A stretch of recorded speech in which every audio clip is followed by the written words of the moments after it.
Halo semuanya, balik lagi di Geek Shy Channel. Oke, balik lagi di channel kita dan kita baru aja nonton langsung ini First impression dari film The Marvels. The Marvels. Nah, ini salah satu rangkaian dari MCU tentunya. Film ke-37. Mungkin setelah kita disuguhkan Guardians of the Galaxy volume 3 ya. Kira-kira bulan April ya. Agak lama ya. Jadi ini ini agak jauh sih. Jedanya jauh. Jedanya jauh kan. Biasanya kalau kita ingat 2022 kita setahunnya dapat 4 film superhero setiap 2 bulan, 3 bulan sekali ada kan. Ini lumayan lah. Setelah 7 bulan lah mungkin kurang lebih. Iya ya, makanya kayak sepi gitu rasanya. Sebenarnya ada sih di tengah-tengahnya itu si Spider-Verse kan, cuman itu animasi Oh kan. iya, Nah, iya, ini iya. yang live actionnya Marvel setelah 7 bulan baru ini. Dan di sini sih sebenarnya udah ada bibit-bibitnya sih sebenarnya dari film-film dan serial MCU sebelum nanti ini. kita bahas ya. Pasti kita singgung soal serialnya deh. Jadi sebenarnya kalau background dari film ini apa sih? Maksudnya Sebenarnya apa biasa aja? Apakah ini ininya- dari sutradara apa segala macam just normal gitu? Sebenarnya ini satu sequelnya Captain Marvel 2019. 4 Mm-mm.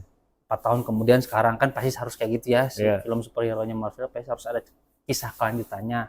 Sama di sini itu kalau nggak salah waktu yang film pertama kan dibawanya agak-agak indie. Sutradaranya suami istri kalau yang film pertama. Nah ini kalau ini pure sutradaranya tuh Black Woman gitu. Ini ada Costa kalau temen-temen tahu. Dia pernah bikin film remake juga sih, Candyman, horor sebenarnya. Oh. Genrenya dia sebelum ini. Maksudnya belum nggak menonjol banget ya menonjol secara memang. kekaryaan kan? Jadi kayaknya sih untuk pendekatannya ke si Captain Marvel entah sih ya. Itu pilihan dari Kevin Feige-nya mungkin gak usah yang terlalu blockbuster atau box office gitulah sutradaranya. Jadi saudara-saudara independen atau yang underground gitu juga bisa lah gitu dikaryakan untuk film biar stylenya beda gitu mungkin ya. Ya nanti untuk style seperti apa nanti kita coba singgung sedikit. Nah, memang kalau secara background kalau gua rasa di awal memang gua agak kerasa karena jujur gua belum beres nonton Miss Marvel di serialnya karena jujur ini menurut gue ya salah satu side effect dari pengembangan universe MCU yang ke arah serial ini jadi banyak banget dan mengikutinya tuh lumayan melelahkan gitu. Dan banyak juga yang kalau gue perhatikan dari orang-orang sekitar gitu bahkan banyak yang berhenti gitu. Udah bagi gue Endgame tuh udah beres gitu. Dan mereka kan berhenti di situ dan memang agak sulit ngikutin serialnya, khususnya ada beberapa serial yang agak gitu nggak sih Gi? Iya, jadi gini sih memang sih nama-namanya kesan pertama teh pasti udahlah itu yang bakal melekat terus ya. Nah di sini kasusnya mirip. Kalau tadi banyak yang bilang Endgame terakhir, itu berarti mereka udah puas dengan Infinity Saga kan. Nah sekarang kan istilahnya Marvel mau membuka lembaran baru lagi. Kita coba masuk ke Multiverse Saga kan. Memang ini yang disebutnya Multiverse Saga? Memang dari jujur setelah Endgame kesini kan filmnya emang ada hit and miss. Tapi itu tuh kalau menurut saya itu teh coba-cobanya Marvel teh di situ. Iya. Formula kita yang pas tuh kayak gimana sih? Karena kita kan nggak pasti harus keluar dari zona nyaman ya. Masa gitu-gitu terus juga repetitif. Memang sih, jujur kita pernah misu-misu juga kayak Ant-Man kurang pisan, Thor kurang pisan. Itu ya efek sampingnya dari mencoba-coba itu. Dan memang awalnya kalau soal serial, awalnya kita masih bisa ngikutin tuh. Kayak dari dulu WandaVision, Loki. Lama-lama kok gue nggak tahu ya, lu ada penjelasan gitu, kok tiba-tiba tiba-tiba kayak rapid gitu loh, dan itu jadi agak sulit untuk diikuti. Iya, gitu. Nah khususnya sih ada beberapa serial kayak jadinya cuman kayak filler gitu juga sih sebenarnya untuk mengembangkan cerita tidak bisa ditampilkan dengan maksimal kalau di format layar bioskop. Jadi akhirnya dengan serial dia bisa maksimalkan dengan 10 episode gitu, satu episode 1 jam atau 45 menit bisa jelasin dengan detail. Nah salah satu mungkin plus dan minusnya The Marvel ini berangkat dari hal itu. Nah, di sini karakternya si Miss Marvel, Kamala Khan, itu tuh sangat bener-bener sudah dikupas tuntas itu di serialnya. Ya udah dikasih pengenalan lah ya. Pengenalan dah. Nah, di sini tuh ya udah buah-buahnya aja ya, dan mungkin buat pesan buat teman-teman mungkin baiknya nonton serialnya. Karena gue ada beberapa di awal kayak aduh, apa nih gitu kayak cuman ya mungkin sengaja seperti itu kayak tapi mungkin udah melaju cerita bisa diikutin lah. Bisa diikutin. Nggak ada hal-hal yang berarti yang kalau kita nggak nonton serialnya kita akan bingung gitu. Cuman memang sama jujur di sini kalau Captain Marvel nggak usah tanya lah. Si Carol Danvers kan dia udah terlibat di perang Endgame. sudah terlibat di pencarian Thanos kayak gitu-gitu kan. Dan filmnya dia yang pertama aja kan box office tuh. Bahkan sampai sekarang masih jadi film superhero wanita paling laris lah waktu itu. Jadi di sana untuk si tokoh utamanya udah megang. Nah, malah di sini tuh sebenarnya pengenalannya kayak kurang itu tuh sebenarnya karakter ketiganya itu si di sini sih namanya Monica Rambeau. Cuman dia belum keluar nama asli. Apa sih codename kok di komik? Spectrum. Oh, Spectrum. Nah, di sini dia belum lah, tapi udah di teasing gitu lah biasa gayanya Marvel. Di sini tuh jadi kayak dia tuh di WandaVision juga karakter B gitu. Iya, dia nempel doang. Walaupun memang kita dapat dia benar-benar hanya baru muncul di situ doang ya? Baru di situ doang. Dan dijelaskan memang di situ dia anak dari Maria Rambeau ibunya. Jadi cuman situ doang benang merahnya. Dan di endingnya, nah aku sekali di sini juga mungkin itu dia salah satu tuntutannya karena banyak banget kayak bener-bener jam startnya teh ya langsung adegan terakhirnya serial Miss Marvel sama adegan terakhirnya si WandaVision gitu. Tiba-tiba yang udah ada, nantilah kita mungkin bahas, sekarang udah bukan lagi mainannya bumi, udah mainannya galaksi itu. Jadi si Nicholas Fury bikin markas udah di luar angkasa sekarang. Jadi urusannya itu udah kosmik. Nah, mungkin di sini juga jadinya masuk karena kalau teman-teman barusan nonton sebelum ini Secret Invasion. Lagi-lagi itu juga harus nonton serial. Dan itu gitu. Gue juga belum nonton jujur. Itu dapat teaser dari teman-teman itu bagus responnya. Iya kan itu. Jadi di sana tuh keren juga. Jadi ternyata setiap karakter di sini tuh udah flash out banget, udah cukup digali. Nah, yang agak kurang memang yang si Teyonah Parris ini, si Monica Rambeau ini. Nah, mungkin di sini jadinya ini redemption arc-nya si jembatannya untuk si ini dan mungkin si Monica Rambeau ini mau dijadikan sebagai jembatan gitu. Nah, itu mungkin sih ya. Ini makanya nanti kita akan bahas. Cuman sejauh ini sih sequel tapi sebuah konklusi dari serial-serial yang udah kita tonton sebelum ini gitu kan. Wah, ini mah emangnya kalau nonton film jadinya kesannya jadi kayak ujian sekarang nanti. Marvel itu ini siapa nih? Oh, ini gitu kayak nggak bisa kayak bener-bener gue nggak tahu apa-apa nih, gue mau nggak bisa. Sekarang nanti udah film ke-37 itu udah wajib hukum, kayaknya harus nonton sebelum. Iya, nah itu tadi mungkin kalau Gigi udah sempat singgung Marvel banyak trial and error, dan mungkin menurut gua nothing tulus Marvelnya juga karena ya kalau lo mau tahu lo nonton aja gitu kan, nggak sih kayak mau jelek mau bagus tonton gitu. Nah, gitu. Itu memang jadi mungkin salah satu efek samping dalam tanda kutip. Nah, mungkin ya itu pesan juga buat teman-teman. Akhirnya memang kalau teman-teman mau melanjutkan si saganya MCU nih, kalau mau ikut ya memang harus effort ya. Ya itu tuh gue akhirnya juga anjing gue harus effort nih kayaknya untuk ngikutin segala macamnya, walaupun banyak yang bilang untuk serial A, B, C tuh ini kurang nih, nggak penting apa ya itu gitu. Memang ada gitu-gitu. Mix reviewnya pasti ada. Sini dan secara plot nih singkat aja lah. Ini cepet sih, 2 jam pisan pas ya 2 jam ya. Ini merupakan ada konflik dari sebuah kejadian di Captain Marvel 2019 yang akhir itu, di mana Captain Marvel kan bersumpah pengen hancurin peradaban Kree, karena peradaban Kree kalau kita udah lihat dari Guardians of the Galaxy kan colonizer, pokoknya penindas gitu kan. Akhirnya saya tuh udah terkungkung potensi saya selama ini oleh bangsa Kree, pengen balas dendam. Ternyata ini tuh ada efek sampingnya dari sumpahnya si Captain Marvel itu.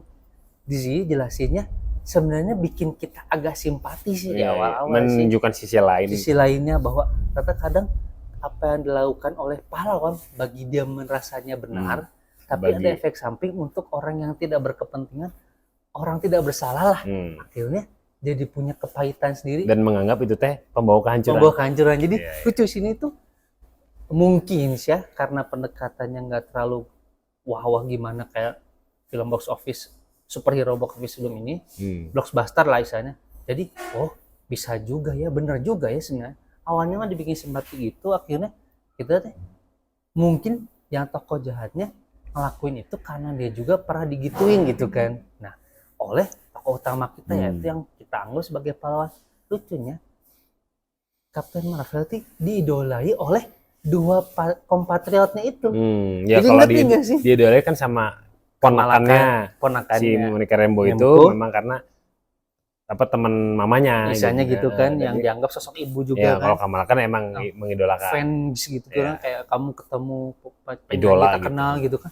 Jadi sedangkan sini kata Marvel, saya emang nggak seperti yang kalian pikirkan. Jadi ada sisi lain. Ada sisi lain. Apa kan gitu. Memang The Mighty Captain Marvel ini kan bahkan di mata para Avengers pun mighty banget nih, kuat banget kan. Cuman ternyata sisi lainnya itu gitu. Ada sisi lain yang pengen ditunjukin dari superhero ini gitu. Dan makanya pas pisan sama Brie Larson, dia udah menang Oscar, dia bisa menampilkan itu di situ. Dan gitu, ditunjukkan kan. Memang ada sisi manusia dari si superhero-nya. Superhero-nya. Apa bimbangnya, terus kayak keputusan bodohnya gitu. Kan. Nah, tapi untuk scale gedenya di sini tuh cetek jatuhnya. Ya, nah, itu terasa ringan jadinya. Jadi pas untuk layer-layer gitunya kena gitu. Bukan berarti hipster anti mainstream gitu.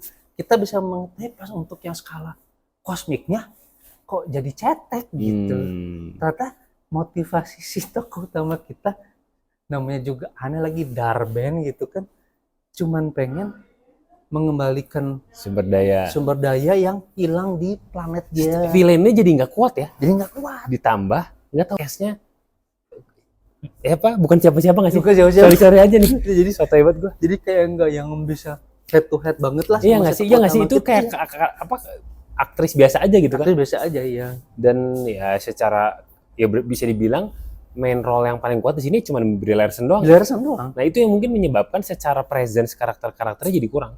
Itu tuh total banget lah kalau Brie Larson. Misalnya kalau mungkin kita ngelihat tampilannya kan kering banget ya sekarang badannya. Iya benar-benar. Kayak kalau sebelumnya kan agak cabi-cabi gitu, sekarang jadi kering banget, benar-benar kelihatan banget lah pendalaman karakternya bahwa dia tuh udah melalui banyak hal gitu kan. Dari mukanya juga udah mulai kelihatan tua, padahal lucunya di sini fun fact ini yang jadi si Monica Rambeau itu lebih tua daripada si Captain Marvel. Jadi cuman di sini karena tampilannya dia harus lebih tante gitu kan, bilangnya tante gitu, jadi harus lebih dewasa. Kan terus gitu kan si itu kena blip. Jadi itu lebih mudah. Ada cara menjelaskan dengan gampangnya gitu kan.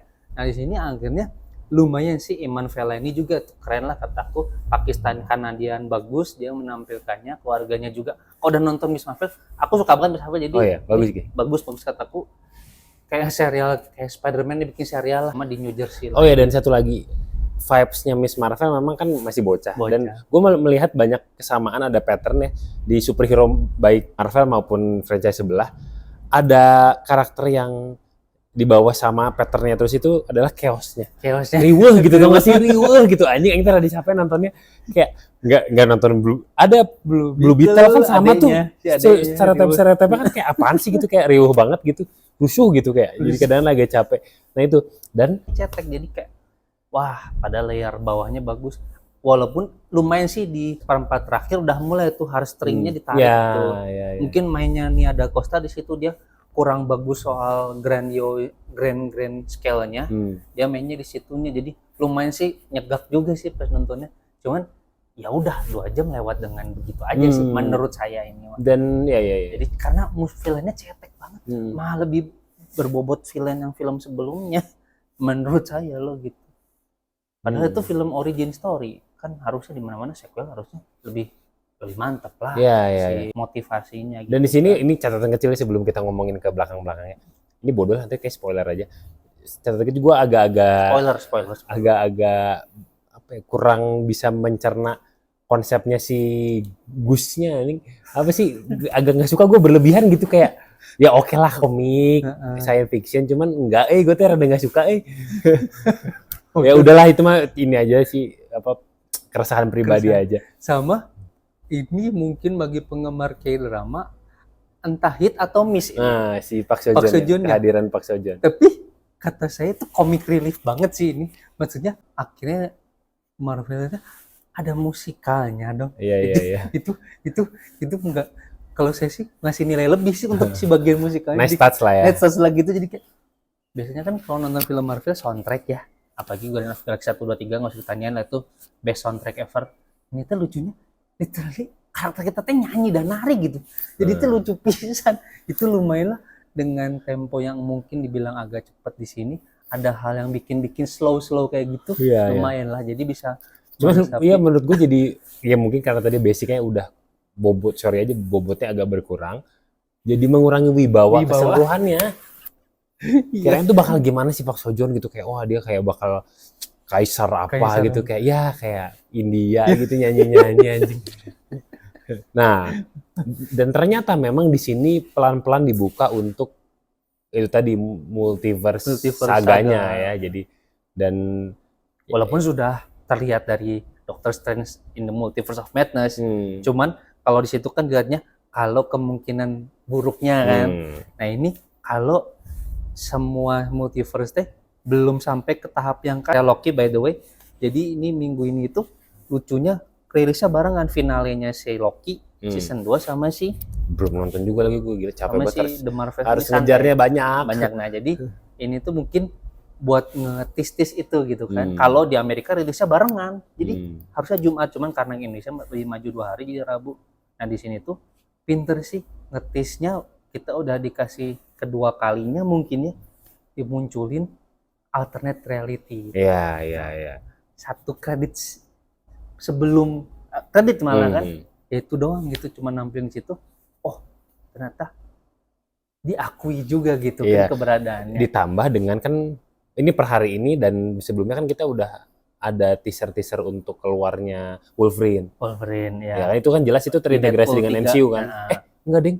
Dia Deadpool 3. Ya nggak tahu nanti gimana caranya. Cuma di sini dimunculkan lah. Sebelumnya kan udah muncul di itu kan Dr. X, Xavier kan. Itu udah dimunculkan dan di sini dimunculkan Beast.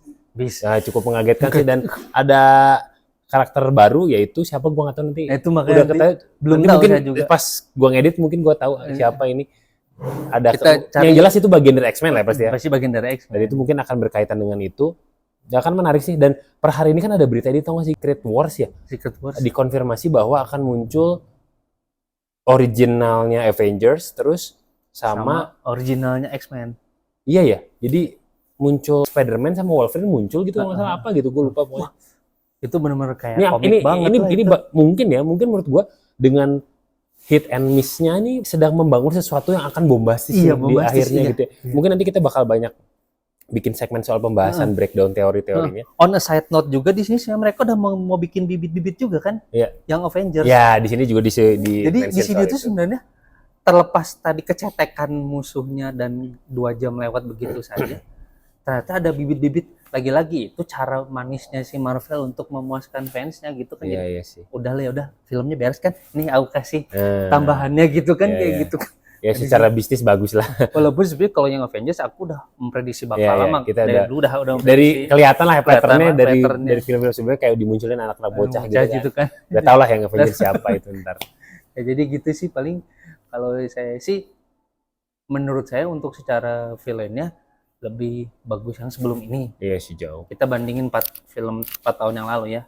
Tapi untuk secara muatan ceritanya saya lebih dapat ini gitu. Oh gitu. Lebih dapat karena bukan terlepas ini si Brie Larson-nya udah menjiwai pisan. Kalau dulu masih kelihatan plongo yang film pertama gitu kan. Dia lebih menjiwai dan benar-benar ngayomi gitu. Ke ya terlepas ini filmnya girl power pisan lah. Iya, kelihatan. Tapi nggak terlalu feminis karena kan yang ditakutin sama orang-orang di sana netizen lah gitu kan. Brie Larson kan terlalu vokal soal feminisme. Oh iya, dia lumayan vokalnya. Bisa dibilang mungkin salah satu tokoh sentral feminis. Ternyata untuk di sini dia profesional aja gitu. Dia tidak memasukkan agenda yang dia lakukan kalau dia jadi aktivis di luar gitu kan. Jadinya penonton sih mungkin bisa menerima sih harusnya. Nggak preachy balik lagi. Terlalu preachy gitu kan. Cuman memang tadi filmnya terlalu cetek. Jadi kalau kata saya sih peningkatan dari film pertama, tapi sedikit banget. Dikit banget. Nilai berapa? Kalau yang film pertama kasih 70, yang ini mah 72 lah. Oh iya, saya juga di sekitar 71 ya. Ya 71 lah ya maksudnya untuk dari film yang sebelumnya. Dan memang teman-teman mau nonton mungkin ya silahkan dikendalikan sendiri ekspektasinya. Mungkin teman-teman yang punya info lain tentang film ini atau ada karakter-karakter yang mungkin kalian tahu ya, bisa diskusi di kolom komentar di bawah, tulis aja, siapa tahu kita bisa jadi sharing-sharing informasi. Oke, jangan lupa subscribe, share ke teman-teman ya. Sampai jumpa di video selanjutnya. Bye bye.